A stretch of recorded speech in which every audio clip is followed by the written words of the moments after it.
इनका रोजगार अच्छा चलेगा, जिसमें 2 लाख रुपए तक की अतिरिक्त सहायता भी दी जाएगी। कुछ लोग अफवाह फैला रहे हैं कि इस राशि को लौटाना होगा। यह राशि सहायता के रूप में दी जा रही है, इसे लौटने का कोई सवाल ही नहीं है। तो इसीलिए नमस्कार, पॉलिटिक्स में आप सबों का स्वागत है।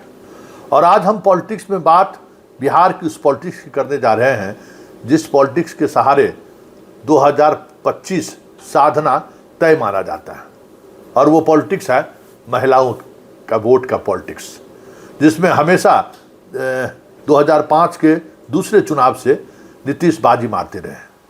इस बार भी जिस तरीके की योजनाओं का घोषणा महिलाओं के लिए नीतीश कुमार ने चुनाव से ठीक पहले किया, 10,000 रुपया अकाउंट में जाना, वृद्धा पेंशन की राशि बढ़ाना, आंगनबाड़ी सेविका, जीविका, जितने भी महिला से जुड़ी हुई सरकारी संस्थान थे, सबों में काम करने वाले कर्मचारियों का वेतन उन्होंने बढ़ाया। लेकिन 10,000 रुपया को लेकर विपक्ष लगातार नीतीश पर हमलावर थे कि ये पैसा ऋण के रूप में दिया गया है। लेकिन आज नीतीश कुमार ने इसको स्पष्ट कर दिया कि ये ऋण नहीं है, ये राशि दी गई है और इस राशि से वो व्यापार करें और उसके बाद फिर 2 लाख रुपया ऋण के रूप में आपको दी जाएगी।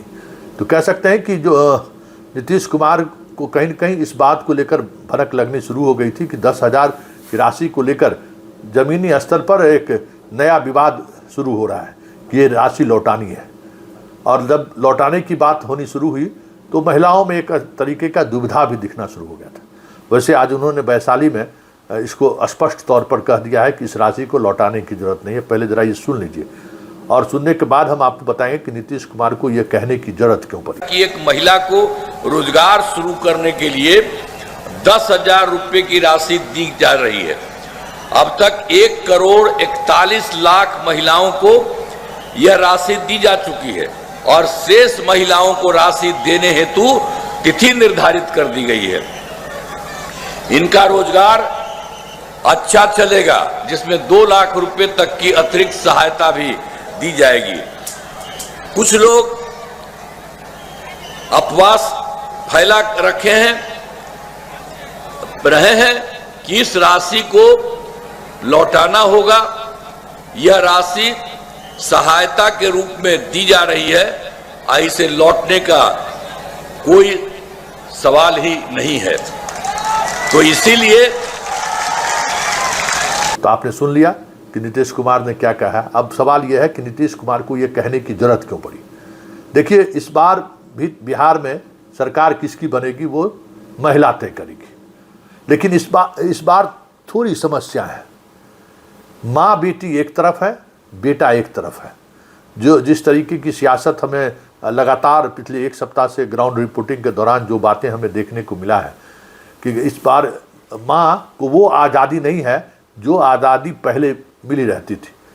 बेटा से लेके बेटी तक सब साथ, पति विरोधी है तो है, चलता नहीं था। लेकिन इस बार बेटा को लेकर थोड़ा असमंजस है और बेटा कहीं न कहीं या तो जनस्वराज के साथ जुड़ा हुआ है या फिर बेटा बदलाव चाहता है नीतीश कुमार के रोजगार नीति को लेकर। और ये खबर कहीं न कहीं नीतीश तक पहुंच चुकी है कि महिला वोटर दुविधा में है, खुलकर सामने नहीं आ रही है।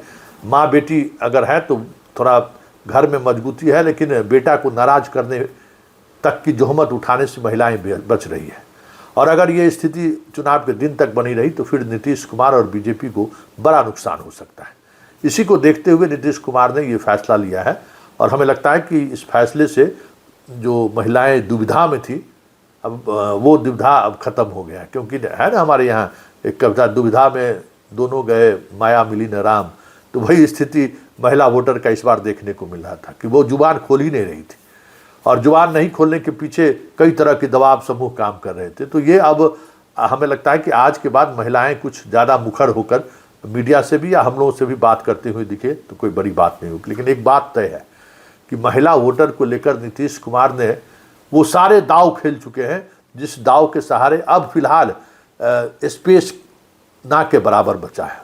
भले आप 5,000 कर दीजिए, 10,000 कर दीजिए, लाखों लाख घोषणा कर दीजिए, नीतीश ने जो बातें महिलाओं तक पहुंचा दी है उसको बदलना थोड़ा मुश्किल लग रहा है, क्योंकि ये भरोसा 20 वर्षों का भरोसा है। 2005 से जो उन्होंने महिलाओं के लिए घोषणा किया, नौकरी से लेके पंचायत में रिजर्वेशन से लेके बाकी जीविका दीदी के समूह बनाने से लेकर जो कुछ भी उन्होंने घोषणा किया, उस घोषणा को उन्होंने अमल में लाया है, इसलिए नीतीश कुमार पर भरोसा है। और आज की इस घोषणा ने कह सकते हैं कि नीतीश कुमार का ये मास्टर स्ट्रोक है, और ये मास्टर स्ट्रोक पूरे चुनाव परिणाम को एक तरफा कर दे तो कोई बड़ी बात नहीं होगी।